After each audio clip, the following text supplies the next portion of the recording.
നമസ്കാരം, എല്ലാവർക്കും എൻ്റെ യൂട്യൂബ് ചാനലിലേക്ക് സ്വാഗതം. ഞാൻ ഇന്ന് നോക്കാൻ പോകുന്ന റീഡിംഗ്, നിങ്ങൾ വ്യക്തിയുമായിട്ട് വഴക്കിട്ടിരിക്കുകയാണ്, നോ കോണ്ടാക്റ്റിലാണ്, ഓൺ ആൻഡ് ഓഫ് റിലേഷൻഷിപ്പ് ആണ്, എന്തായാലും നിങ്ങൾ തമ്മിലൊരു റീകൺസീലിയേഷൻ എപ്പോൾ ഉണ്ടാകും എന്നാണ് നമ്മൾ നോക്കുന്നത്. ജനറൽ റീഡിംഗ് ആണ്, എല്ലാവർക്കും റെസനേറ്റ് ചെയ്യില്ല. എത്രത്തോളം റെസനേറ്റ് ചെയ്താലും ഈ ഒരു റീഡിംഗ് കണ്ടിട്ട് ഡിസിഷൻസ് എടുക്കരുത് കേട്ടോ. അപ്പോ പേഴ്സണൽ റീഡിംഗ് വേണമെന്നുള്ളവർക്ക് വാട്സ്ആപ്പ് നമ്പർ ഡിസ്ക്രിപ്ഷൻ ബോക്സിലുണ്ട്. ഭഗവാനെ, നമുക്ക് ഓറക്കൽ മെസ്സേജ് വെച്ച് തുടങ്ങാം. ഭഗവാനെ, ഓം നമ ശിവായ, ഓം നമ ശിവായ. നിങ്ങൾ ഈ റീകൺസിലിയേഷനെ കുറിച്ചിട്ട് നിങ്ങൾ എന്താണ് അറിയേണ്ടത്, അതാണ് ഭഗവാൻ കാണിക്കുന്നത്. ഒരു ചേഞ്ച് നിങ്ങളുടെ ജീവിതത്തിലേക്ക് വരാൻ പോകുന്നുണ്ടെന്നാണ് പറയുന്നത് കേട്ടോ. അപ്പൊ ആ ഒരു കാർഡേ ഉള്ളൂ. അപ്പോ ഇത് ശരിക്കും പറയുന്നത്, prepare yourself for the imminent winds of change, knowing that it may bring both favorable and unfavorable outcomes, but it is an inescapable reality. എന്ന് പറഞ്ഞാല് നിങ്ങളുടെ ജീവിതത്തിലേക്ക് വലിയൊരു വ്യത്യാസം വരാൻ പോകുന്നുണ്ട്. ആ വ്യത്യാസം ചിലപ്പോൾ നിങ്ങൾക്ക് ഇഷ്ടമില്ലാത്തതായിരിക്കാം. ഇഷ്ടമില്ലാത്തതാണെങ്കിൽ പോലും അത് നിങ്ങൾ അംഗീകരിച്ചേ പറ്റുള്ളൂ എന്നാണ് പറയുന്നത്. അപ്പോ 1 തൊട്ട് 5 വരെയുള്ള നമ്പറിൽ ഏതെങ്കിലും സെലക്ട് ചെയ്യാം. നിങ്ങൾ 5 പേരുടെ റീകൺസിലിയേഷൻ എപ്പോൾ നടക്കും എന്നാണ് നമ്മൾ നോക്കുന്നത്. അപ്പോൾ ഇവിടെ കൺഫേംഡ് ആയിട്ട് റീകൺസിലിയേഷൻ ഉണ്ട്, അതുകൊണ്ടാണ് നമ്മൾ ഈ റീഡിംഗ് എടുക്കുന്നത്. ഭഗവാനെ, അങ്ങനെയുള്ളവർക്ക് വേണ്ടിയിട്ടുള്ള റീഡിംഗ് ആണ്. റീകൺസിലിയേഷൻ എപ്പോഴത്തേക്ക് ഉണ്ടാകും? 1ാമത്തെ നമ്പർ സെലക്ട് ചെയ്തവരുടെ reconciliation in A few months, കുറച്ച് മാസങ്ങൾക്കുള്ളിൽ നിങ്ങളുടെ റീകൺസിലിയേഷൻ നടക്കും. ചിലപ്പോ എന്തെങ്കിലും കാര്യത്തിൽ നിങ്ങൾ വഴക്കിട്ടതായിരിക്കാം, അല്ലെങ്കിൽ ഒരു ദിവസം ഈ വ്യക്തി മുങ്ങിക്കളയുകയോ ഈ വ്യക്തിയെ പിന്നീട് കോണ്ടാക്ട് ചെയ്യാൻ പറ്റാതിരിക്കുകയോ ഒക്കെ ചെയ്ത അവസ്ഥയായിരിക്കും. എന്തായാലും ഒരു കുറച്ച് മാസങ്ങൾക്കുള്ളിൽ ഈ വ്യക്തി തിരിച്ചു വരും എന്നാണ് പറയുന്നത് കേട്ടോ. നമുക്ക് അപ്പൊ ഈ വ്യക്തിയെ കുറിച്ചുള്ള വല്ല ഡീറ്റെയിൽസും കിട്ടുമെന്ന് നോക്കാം. ഭഗവാനെ, ഇവിടെ കുറച്ച് കാർഡുകൾ വന്നിട്ടുണ്ട്. ഇവിടെ ഈ വ്യക്തിക്ക് നിങ്ങളോട് ഒരു വൈരാഗ്യം ഉണ്ടായിരുന്നു എന്തോ ഒരു കാര്യത്തിൽ. നിങ്ങൾ തമ്മിൽ എപ്പോഴും വഴക്കുണ്ടാവാറുണ്ടോ, അല്ലെങ്കിൽ എന്തെങ്കിലും കാര്യത്തിൽ തർക്കിക്കാറുണ്ടോ? അപ്പൊ തർക്കം മൂത്തപ്പോഴാണ് ഈ വ്യക്തിക്ക് എപ്പോഴും ജയിക്കണം, എല്ലാത്തിലും ജയിക്കണം എന്ന് വിചാരിക്കുന്ന ഒരാളാണ്. കുറച്ച് കൺട്രോളിങ് ഇഷ്യൂ ഉള്ള ഒരാളാണ്. ഇവിടെ ഏരീസ് ആണ് സ്ട്രോങ് ആയിട്ട് വന്നിട്ടുള്ളത്. അതുമല്ല, ഈ വ്യക്തി പറയുന്ന കാര്യങ്ങൾ മറ്റുള്ളവർ, ഫ്രണ്ട്സ് ആണെങ്കിലും ഫാമിലി ആണെങ്കിലും ഗേൾ ഫ്രണ്ടോ ബോയ് ഫ്രണ്ടോ ഹസ്ബൻഡോ വൈഫോ ആരാണെങ്കിലും ഈ വ്യക്തി പറയുന്ന കാര്യങ്ങൾ അംഗീകരിച്ചില്ലെങ്കിൽ പിന്നെ അവിടെ നിന്ന് ഇറങ്ങിപ്പോകും, പിന്നെ അവിടെ മിണ്ടില്ല, ആ സൈഡിലേക്ക് നോക്കുകയില്ല. അങ്ങനത്തെ ഒരു ഇതാണ്. അതുപോലെ ഇതൊരു സിംഗിൾ എനർജി ആണെന്നാണ് പറയുന്നത്.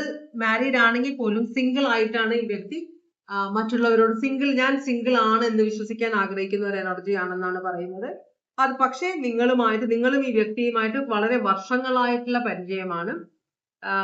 നിങ്ങൾ ചിലപ്പോൾ പഠിച്ചവരായിരിക്കാം, പഠിച്ചു വളർന്നവർ, ഒരേ ഫാമിലിയിലുള്ളവർ, മുറച്ചെറുക്കൻ മുറപ്പെണ്ണ് അങ്ങനെ വിവാഹം കഴിച്ചവരായിരിക്കാം, ഫാമിലി ഫ്രണ്ട്സ് തമ്മിൽ വിവാഹം കഴിച്ചവരായിരിക്കാം, അല്ലെങ്കിൽ റിലേഷൻഷിപ്പിലായിരിക്കാം. അങ്ങനത്തെ ഒരു ബന്ധമാണ് നിങ്ങളും ഈ വ്യക്തിയും തമ്മിൽ. എന്നിട്ടാണ് ഈ വ്യക്തി ഇറങ്ങിപ്പോയത്. അപ്പോ ഈ വ്യക്തി ഭയങ്കരമായി ഇമോഷണൽ ആയിട്ടാണ് ഈ റിലേഷൻഷിപ്പിൽ നിന്ന് പോയിരിക്കുന്നതെന്നാണ് പറയുന്നത്. അപ്പൊ ഇമോഷൻസിനെ കുറിച്ച് ഈ വ്യക്തി ഒന്ന് ചിന്തിച്ച് കഴിയുമ്പോൾ, അപ്പൊ ഇടയ്ക്കിടയ്ക്ക് ഇങ്ങനെ പോകാറുള്ള ഒരാളായിരിക്കാം. ചിലപ്പോൾ ഇത് നിങ്ങളുടെ ആദ്യത്തെ അനുഭവമായിരിക്കും, ഇനിയും ഇതുപോലത്തെ അനുഭവങ്ങൾ വരും. ഈ വ്യക്തിയുടെ സ്വഭാവം അങ്ങനെയാണ്. അപ്പൊ ഈ വ്യക്തിയെ നിങ്ങൾക്ക് അത്രയും ഇഷ്ടമാണെങ്കിൽ കഴിവതും നിങ്ങൾ വാക്ക് തർക്കങ്ങൾ ഒഴിവാക്കാൻ നോക്കുക. പിന്നെ നിങ്ങൾക്ക് അത്ര വലിയ ഇമ്പോർട്ടന്റ് അല്ലാത്ത ഒരു വാക്ക് തർക്കമാണെങ്കിൽ നിങ്ങൾ അത് ഒഴിവാക്കുക കേട്ടോ. അതിനെക്കുറിച്ച് സംസാരിക്കാതിരിക്കുക, അത് അംഗീകരിച്ചു കൊടുത്തേക്കുക. എന്നാലേ ഈ വ്യക്തിയുമായിട്ടുള്ള കുറച്ചും കൂടെ ഈസി ആയിട്ടുള്ള റിലേഷൻഷിപ്പ് നിങ്ങൾക്ക് കിട്ടുകയുള്ളൂ. Cancer, Pisces, Scorpio. Cancer, Pisces ഭയങ്കര ഇമോഷണൽ ആണ്. Cancer, Pisces, Scorpio, Taurus, Virgo, Capricorn, Aquarius, Libra, Gemini, Aries, Aquarius, Libra, Gemini. കുറച്ച് ശാഠ്യങ്ങളുള്ള ഒരു വ്യക്തിയാണ്. അപ്പൊ നിങ്ങൾ സൂക്ഷിച്ചിടപെട്ടാൽ കുറച്ചും കൂടെ ഹാപ്പി ആയ റിലേഷൻഷിപ്പ് നിങ്ങൾക്ക് ഉണ്ടാകുമെന്നാണ് പറയുന്നത്. എന്തായാലും റീകൺസിലിയേഷൻ കുറച്ച് മാസങ്ങൾക്കുള്ളിൽ ഉണ്ടാകുമെന്നാണ് യൂണിവേഴ്സ് പറയുന്നത്. ഓൾറൈറ്റ്. അപ്പോ 2ാമത്തെ നമ്പർ സെലക്ട് ചെയ്തവർക്ക് വേണ്ടിയിട്ടുള്ള കാർഡാണ് ഇനി നമ്മൾ നോക്കുന്നത്. രണ്ടാമത്തെ നമ്പർ സെലക്ട് ചെയ്തവർക്ക് വേണ്ടിയിട്ടുള്ള കാർഡുകൾ. ഓം നമ ശിവായ. ജൂൺ മാസത്തിൽ ഉണ്ടാവും. അപ്പൊ അത് ഈ വർഷമാണ്. ഈ വർഷം ജൂണിലാണ് നിങ്ങൾ തമ്മിലുള്ള റീകൺസിലിയേഷൻ. ജൂൺ എന്ന് പറഞ്ഞാൽ അടുത്ത മാസമാണ്. അപ്പൊ എത്രയും പെട്ടെന്ന് നിങ്ങൾ തമ്മിൽ റീകൺസിലിയേഷൻ നടക്കും കേട്ടോ. അധികം കാത്തിരിക്കേണ്ട കാര്യമില്ല. ക്ഷമയോടെ ഒരു മാസം കൂടെ കാത്തിരിക്കണം. അപ്പൊ അവര് തിരിച്ചു വരുമെന്നാണ് പറയുന്നത്. നമുക്ക് ഇവരെ കുറിച്ച് എന്തെങ്കിലും ഡീറ്റെയിൽസ് കിട്ടുമോ എന്ന് നോക്കാം. ഓക്കെ, നമുക്ക് 4 കാർഡുകളാണ് കിട്ടിയിട്ടുള്ളത്. ഇവിടെ കുറച്ച് നുണ പറയുന്ന ഒരു ക്യാരക്ടർ ഉണ്ട്. അതുപോലെ തന്നെ ഇവിടെ പക്ഷെ ഈ വ്യക്തി നുണ പറയുന്ന എന്തോ ഒരു കാര്യം നുണ പറഞ്ഞിട്ട് നിങ്ങൾ കണ്ടെത്തിയ ആ കാര്യം എന്ന് വെച്ചാൽ നിങ്ങൾ വളരെയധികം സംസാരിക്കുന്ന ആരെയും പറഞ്ഞു മയക്കാൻ കഴിവുള്ള, സന്ദർഭത്തിനനുസരിച്ച് സംസാരിക്കാൻ കഴിവുള്ള, ചിലപ്പോ നുണ പറയുന്ന ആ സിറ്റുവേഷനിൽ രക്ഷപ്പെടാനോ ആ സിറ്റുവേഷൻ ഒഴിവാക്കി വിടാനോ നുണ പറയുന്ന ഒരു എനർജിയാണ് ഈ വ്യക്തി എന്നാണ് പറയുന്നത്. നിങ്ങൾ തമ്മിൽ വളരെയധികം സന്തോഷത്തോടെയുള്ള ഒരു റിലേഷൻഷിപ്പ് ആയിരുന്നു. നിങ്ങൾ മാരീഡ് ആയിരുന്നു എന്നാണ് കാണിക്കുന്നത്. ഇതിപ്പോ ഡിവോഴ്സിലൂടെയാണോ കടന്നു പോകുന്നത്? ഡിവോഴ്സ് ചെയ്യണം എന്ന തീരുമാനത്തിലാണോ നിങ്ങൾ രണ്ടുപേരും അല്ലെങ്കിൽ ആ വ്യക്തി? എന്തായാലും ഈ വ്യക്തിയുടെ കള്ളത്തരങ്ങളൊക്കെ നിങ്ങൾ കണ്ടുപിടിച്ചത് കൊണ്ട് ഇനി നമുക്ക് തുടർന്ന് മുമ്പോട്ട് പോകാൻ പറ്റില്ല, നമുക്ക് ഡിവോഴ്സ് ചെയ്യാന്ന് പറഞ്ഞിട്ടാണ് ഈ വ്യക്തി നിങ്ങളുടെ റിലേഷൻഷിപ്പിൽ നിന്ന് അകന്ന് നിൽക്കുന്നത് കേട്ടോ. ഇവിടെ ഡിവോഴ്സിന്റെ card, relationship separation, 2 of cups reverse ആണ് വന്നിരിക്കുന്നത്. ഇതും ഒരു അണ്ടർസ്റ്റാൻഡിങ് ഇല്ലാത്ത, ഒരു മ്യൂച്വൽ അണ്ടർസ്റ്റാൻഡിങ് നിങ്ങൾ തമ്മിലേക്ക് മാറിപ്പോയില്ല എന്നാണ് പറയുന്നത്. ജെമിനൈ ആണിത്, ഇത് ലീബ്രയാണ്, ഇത് cancer, Pisces, Scorpio, Aries, Leo, Sagittarius. അപ്പൊ ഇവിടെ എന്തോ കള്ളത്തരം നടന്നിട്ടിരിക്കുക. അപ്പൊ ഇനിയിപ്പോ കൂടി ചേർന്നാൽ ശരിയാവില്ല. അപ്പൊ ഒരു സെപ്പറേറ്റഡ് ആവാം നമുക്ക്, അല്ലെങ്കിൽ ഡിവോഴ്സിലേക്ക് പോകാം, ഇനി ഒരുമിച്ച് ജീവിക്കാൻ പറ്റില്ല എന്ന ഒരു ഇതിലാണ് നിങ്ങൾ പിരിഞ്ഞത്, അവസാനമായി സംസാരിച്ചത്. പക്ഷെ എന്തായാലും ഒരു റീകൺസിലിയേഷൻ ഈ വ്യക്തി തിരിച്ചു വരും. ചിലപ്പോൾ ഈ വ്യക്തിക്ക് എന്തൊക്കെയോ മനസ്സിലാക്കിയിട്ടുണ്ടാവാം, അല്ലെങ്കിൽ ഈ വ്യക്തി നിങ്ങളോട് ഓക്കെ കുഴപ്പമില്ല ഇങ്ങനെയൊക്കെ നടക്കുന്നതാണ് റിലേഷൻഷിപ്പില്, അതല്ലെങ്കിൽ നിങ്ങളുടെ സ്നേഹമാണ് ഈ വ്യക്തി കൂടുതൽ ഇമ്പോർട്ടൻസ് കൊടുക്കുന്നത്. ചിലപ്പോൾ ഈ വ്യക്തിയെ നിങ്ങൾ സ്നേഹിക്കുന്ന പോലെ വേറെ ആരും സ്നേഹിക്കുന്നുണ്ടാവില്ല. അപ്പൊ അതും ഒക്കെ കാരണം കൊണ്ട് നിങ്ങളുടെ അടുത്തേക്ക് ഈ വ്യക്തി തിരിച്ചു വരുന്നുണ്ട് ജൂണില് കേട്ടോ. അപ്പൊ ടെൻഷൻ അടിക്കേണ്ട, ജൂണില് വരും ഈ വ്യക്തി. അപ്പൊ അതാണ് രണ്ടാമത്തെ നമ്പർ സെലക്ട് ചെയ്തവരുടെ കാർഡ്. ഇനി നമ്മൾ മൂന്നാമത്തെ നമ്പർ സെലക്ട് ചെയ്തവരുടെ റീകൺസിലിയേഷൻ എപ്പോഴത്തേക്ക് നടക്കും എന്നാണ് നോക്കുന്നത് ഭഗവാനെ. ഓം നമ ശിവായ. ഇനി ഇന്ന് തുടങ്ങി 6 മാസത്തിനുള്ളിലാണ് നിങ്ങൾ തമ്മിലുള്ള റീകൺസിലിയേഷൻ നടക്കാൻ പോകുന്നത് കേട്ടോ. അപ്പോ 2 കാർഡോടെ വീണിട്ടുണ്ട്. ഈ വ്യക്തിയെ കുറിച്ചുള്ള ഡീറ്റെയിൽസ്, ചിലപ്പോൾ ഇതൊരു ക്യാൻസർ സോഡിയാക് സൈൻ ആവാം, അല്ലെങ്കിൽ Aries, Leo, Sagittarius zodiac sign ആവാം. എന്തായാലും ഈ വ്യക്തി കുതിച്ച് മുമ്പോട്ട് പോയതാണ്. ഇനി വേണ്ട എന്നൊക്കെ പറഞ്ഞ് വഴക്കിട്ട് എന്തോ ഒരു കാര്യസാധ്യത്തിന്, വേറെന്തോ കാര്യത്തിന് വേണ്ടിയിട്ട് കുതിച്ചു പാഞ്ഞ ഒരാളാണ്. വളരെ ഷാഠ്യത്തോടെ ഇത് വേണ്ട, ഇത് നീ നടക്കില്ല, ഞാൻ വിചാരിച്ച കാര്യം. അപ്പൊ ചിലപ്പോ നിങ്ങൾ തമ്മില് നിങ്ങൾക്ക് ഇഷ്ടമില്ലാത്ത എന്തോ ഒരു കാര്യം ഈ വ്യക്തി ചെയ്യാൻ ആഗ്രഹിച്ചു, നിങ്ങൾ അതിന് തടസ്സം നിന്നു. ഈ വ്യക്തി പറഞ്ഞു എനിക്കിത് ചെയ്യാനാണ് ഇഷ്ടം, ഞാൻ എന്തായാലും ചെയ്യും എന്ന് പറഞ്ഞ് മുമ്പോട്ട് പോയ ഒരു വ്യക്തിയാണ് ഈ വ്യക്തി കേട്ടോ. അപ്പോ പക്ഷേ വിചാരിച്ച പോലെ കാര്യങ്ങൾ നടന്നിട്ടില്ല. ചിലപ്പോ എബ്രോഡ് പോവാനോ വേറെ എന്തെങ്കിലും ഹയർ സ്റ്റഡീസിന് പോവാനോ ഒക്കെ അപ്പോഴായിരിക്കും യുദ്ധമൊക്കെ വന്നത്. എന്തായാലും ഇപ്പൊ എക്കോണമി മൊത്തത്തിൽ, ലോകത്ത് മൊത്തത്തിൽ പ്രശ്നം നടന്നുകൊണ്ടിരിക്കുകയാണ്. അപ്പൊ ഈ വ്യക്തി വിചാരിച്ച കാര്യങ്ങളൊന്നും നടന്നിട്ടില്ല.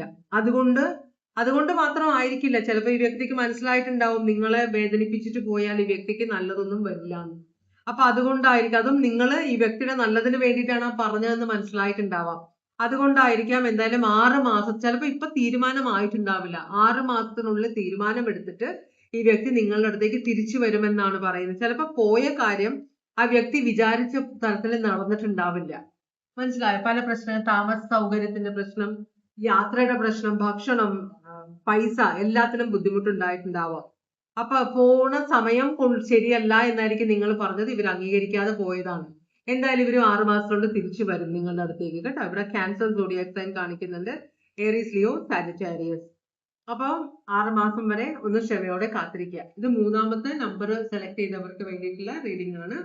ഇനി 4ാമത്തെ നമ്പർ സെലക്ട് ചെയ്തവരുടെ വ്യക്തിയുമായിട്ട് എപ്പോൾ റീകൺസിലിയേഷൻ ഉണ്ടാകും എന്ന് നമുക്ക് നോക്കാം. ഏപ്രിൽ മാസം, ഇതിപ്പോ മെയ് അല്ലേ, ഏപ്രിൽ മാസം കഴിഞ്ഞു പോയി. അപ്പൊ അടുത്ത വർഷം ഏപ്രിൽ ആണ് പറയുന്നത് കേട്ടോ. അപ്പോ നമുക്ക് നോക്കാം.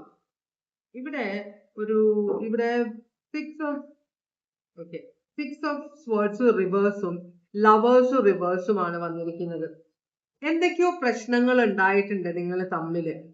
അതുകൊണ്ടാണ് ഈ വ്യക്തി അതുകൊണ്ടാണ് 1 വർഷത്തോളം സമയം എടുക്കുന്നത്. ഇനിയും ഇതിപ്പം ഏപ്രിൽ കഴിഞ്ഞു, മെയ്യിലാണ്, 1 വർഷം മുഴുവനുണ്ട്.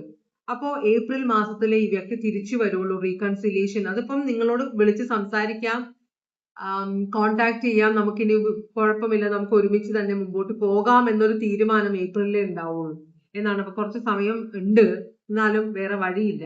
അപ്പൊ ഈ 6 ഓഫ് സ്വേർഡ്സ് അപ്രൈറ്റ് എന്ന് പറഞ്ഞാല് നമ്മളൊക്കെ പ്രശ്നങ്ങൾ മാറി നമുക്ക് കുറച്ചും കൂടെ സമാധാനപരമായ റിലേഷൻഷിപ്പിൽ പോകാം എന്ന തീരുമാനമാണ്. ഇത് പക്ഷെ അത് റിവേഴ്സ് ആണ് വന്നിരിക്കുന്നത്. അപ്പൊ ഈ 1 വർഷം എന്തുകൊണ്ടാണ് എടുക്കുന്നതെന്ന് പറഞ്ഞാല് ഇപ്പോഴും ഈ വ്യക്തി നിങ്ങൾ ഏതൊരു അവസ്ഥയിലാണോ നിങ്ങൾ തമ്മിൽ അകന്നത്, ആ അവസ്ഥ ഇപ്പോഴും മനസ്സിൽ കൊണ്ടു നടക്കുന്നുണ്ട്. ചിലപ്പോൾ നിങ്ങളോട് ക്ഷമിച്ചിട്ടുണ്ടാവില്ല, ചിലപ്പോൾ നിങ്ങൾ തെറ്റ് ചെയ്തിട്ടുണ്ടാവില്ല, ഈ വ്യക്തിയാണ് തെറ്റ് ചെയ്തെന്ന ഒരു തിരിച്ചറിവ് ഈ വ്യക്തിക്ക് വന്നിട്ടുണ്ടാവില്ല. മനസ്സിലായോ? അതുപോലെ തന്നെ കാര്യങ്ങള് സമാധാനമായിട്ട് ചിന്തിക്കാനുള്ള ഒരു അവസ്ഥയിലായിരിക്കില്ല ഈ വ്യക്തി. രണ്ടാമത്തെ ലവേഴ്സ് റിവേഴ്സ് ആണ്. ലവേഴ്സ് റിവേഴ്സ് എന്ന് പറഞ്ഞാൽ ഇപ്പൊ നിങ്ങളോട് ഭയങ്കര ദേഷ്യത്തിലാണെന്നാണ് പറയുന്നത്.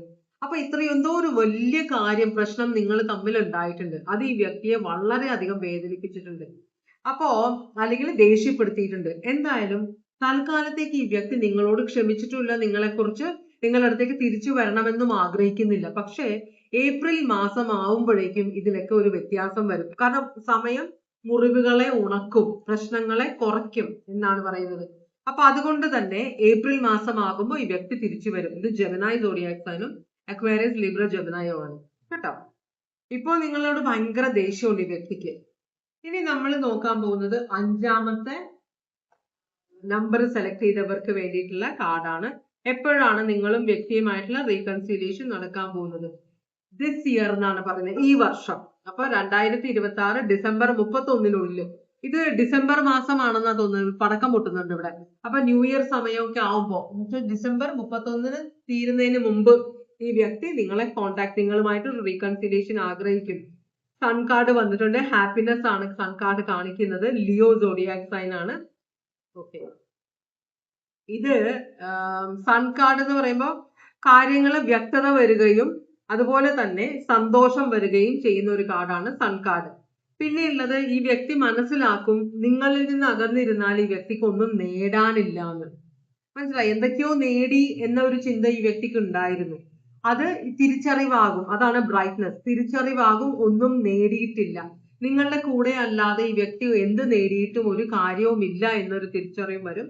പിന്നെ ഉള്ളത് 10 ഓഫ് പെന്റക്കിൾസ് റിവേഴ്സ് ആണ്. 10 ഓഫ് പെന്റക്കിൾസ് റിവേഴ്സ് ആണെങ്കിൽ ഇവരുടെ ഫാമിലി ആയിരിക്കാം നിങ്ങൾ തമ്മിൽ അകന്നിരിക്കാനുള്ള കാരണം. എന്ന് വെച്ചാല് നിങ്ങൾ വിവാഹം കഴിച്ചാണെങ്കിൽ ഭാര്യയുടെ വീട്ടുകാർ, അല്ലെങ്കിൽ ഭർത്താവിന്റെ വീട്ടുകാർ, അല്ലെങ്കിൽ ഗേൾ ഫ്രണ്ടിന്റെ വീട്ടുകാർ, ബോയ് ഫ്രണ്ടിന്റെ വീട്ടുകാർ, ഇവരാണ് നിങ്ങൾ തമ്മിലുള്ള പ്രശ്നങ്ങൾ ഉണ്ടാക്കിയിരിക്കുന്നത്. അപ്പോൾ ആരുടെ ഫാമിലിയാണോ പ്രശ്നങ്ങൾ ഉണ്ടാക്കിയത്, ആ വ്യക്തിക്ക് അവരുടെ ഫാമിലിയെ കുറിച്ച് ശരിക്കും അറിവില്ല. അവര് ചെയ്തു കൂട്ടുന്ന കാര്യങ്ങൾ അറിയില്ല. അപ്പൊ നിങ്ങളെ തെറ്റിദ്ധരിച്ചിട്ടുണ്ട് ഈ വ്യക്തി. നിങ്ങളാണ് പ്രശ്നം ഉണ്ടാക്കുന്നതെന്ന് വ്യക്തിക്ക് തോന്നുന്നുണ്ട്. പക്ഷെ ഈ വ്യക്തി ഫാമിലിയായിട്ട് ഭയങ്കര അറ്റാച്ച്ഡ് ആയ ഒരു വ്യക്തിയാണ്. അതുകൊണ്ട് കൂടിയിട്ടാണ് ഈ വ്യക്തി അവരുടെ ഫാമിലിയെ തള്ളി പറയാത്തത്. അവരെ ഒരിക്കലും അത് പറയുകയുമില്ല. പക്ഷെ അവർക്ക് മനസ്സിലാകും ഇവരുടെ വീട്ടുകാരെന്തൊക്കെയാണ് ചെയ്തു കൂട്ടുന്നത്. അപ്പോ അതുകൊണ്ട് തന്നെ ഇവര് നിങ്ങളുടെ അടുത്തേക്ക് തിരിച്ചു വരും. അപ്പൊ നിങ്ങൾ കാത്തിരിക്കുക കേട്ടോ. എല്ലാം ഒന്നും നഷ്ടമായിട്ടില്ല. ഇപ്പൊ കുറച്ച് സങ്കടത്തിലായിരിക്കാം, എന്നാലും ഈ വർഷം തന്നെ ഈ വ്യക്തി തിരിച്ചു വരുമെന്നാണ്. ചിലപ്പോൾ പ്രശ്നങ്ങൾ തുടങ്ങിയിട്ട് കുറെ നാളായിട്ടുണ്ടാവാം. എന്തായാലും ഈ വർഷം തന്നെ ഈ പ്രശ്നം തീരുമെന്നാണ് പറയുന്നത്. ലിയോ ഉണ്ട് ഇവിടെ. Aries, Leo, Sagittarius, Taurus, Virgo, Capricorn, Taurus, Virgo, Capricorn. ഈ ഭയങ്കര നല്ല ബിസിനസ്, അല്ലെങ്കിൽ ഒരു സ്ത്രീ ആയാലും പുരുഷനായാലും നല്ലതായിട്ട് ബിസിനസ് നടത്തുന്ന ഒരാളായിരിക്കാം. ഇഷ്ടം പോലെ പണമുള്ള, സ്വത്തുള്ള ഒരാളാണ്. അതുപോലെ തന്നെ സ്വന്തമായിട്ട് ഷോപ്പിംഗ് മോളോ അങ്ങനെ വലിയ തരത്തില് പൈസ ഉണ്ടാക്കുന്ന ഒരു വ്യക്തിയാണ് ഇതെന്നാണ് കാണിക്കുന്നത് കേട്ടോ. അപ്പൊ എന്തായാലും റീകൺസിലിയേഷൻ ഈ വർഷം തന്നെ നടക്കും. അപ്പോ സന്തോഷമായിട്ടുണ്ടാവും എല്ലാവർക്കും അല്ലെ? അപ്പോ നമുക്ക് റീഡിങ് ഇവിടെ വെച്ച് നിർത്താം. ഇതോടുകൂടി ഇന്നത്തെ റീഡിങ് തീർന്നു. ഇനി ഈ റീഡിങ് കണ്ടുകൊണ്ടുന്ന എല്ലാവർക്കും വളരെയധികം നന്ദി. എല്ലാവർക്കും ഭഗവാൻ സന്തോഷവും സമാധാനവും സംതൃപ്തിയും സമൃദ്ധിയും ആയുരാരോഗ്യ സൗഖ്യവും അനുഗ്രഹിച്ചു തരാൻ ഇടയാകട്ടെ എന്ന് ആശംസിക്കുന്നു. എല്ലാവരും സേഫ് ആയിട്ടിരിക്കുക. Take care. Bye bye.